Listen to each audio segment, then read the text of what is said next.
মাতৃরূপের এই পরম প্রকাশ সচরাচর দেখা যায় না।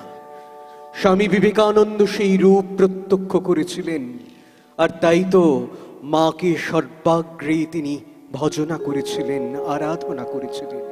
কে এই মা? এই মা যিনি অহরহ অহৈতুকী কৃপা বিতরণ করে চলেছেন আমাদের, যিনি সমস্ত অন্ধকারকে তারণ করে আলোর পথে এগিয়ে নিয়ে চলেন তাঁর সন্তানদের, এক অবিরাম স্নেহে আবৃত করে রাখেন নিরন্তর। ইনি সেই মা যিনি জন্ম জন্মান্তরের মা, যিনি পরম কৃপায় কৃতার্থ করে চলেছেন তার এই সমুদয় সৃষ্টিকে। তিনি রূপের আড়ালে অরূপের সন্ধানে ধাবিত করান সেই মন, যে মন মোক্ষের সন্ধানে একটু একটু করে সত্যকে জানতে সমর্থ হয়।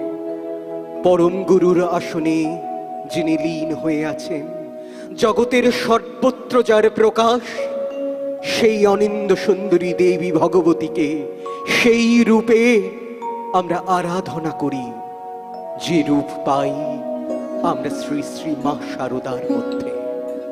পারিবারিক সংকটের মধ্যে শ্রী শ্রী ঠাকুর রামকৃষ্ণের সান্নিধ্যে তিনি খুঁজে পেলেন পরিত্রাণ, কিন্তু পারিবারিক দায় দায়িত্বকে পুরোপুরি অগ্রাহ্য করতে পারলেন না বিবেকানন্দ। নিজের বাড়ি ছেড়ে এক সময় তিনি উঠলেন কাশীপুরে। মা ভুবনেশ্বরী দেবী স্বয়ং কাশীপুরে এসে তার নরেনকে ছেড়ে দিতে ঠাকুরের কাছে অনুরোধ করেন। ঠাকুরের নির্দেশে বাড়ি ফিরলেও কিছুদিন পরেই আবার চলে আসেন কাশীপুরে। কি অমোঘ আকর্ষণ, কি এক পরম বিশ্বাসে তিনি ঠাকুরের কাছে নিজেকেই সমর্পণ করেছেন।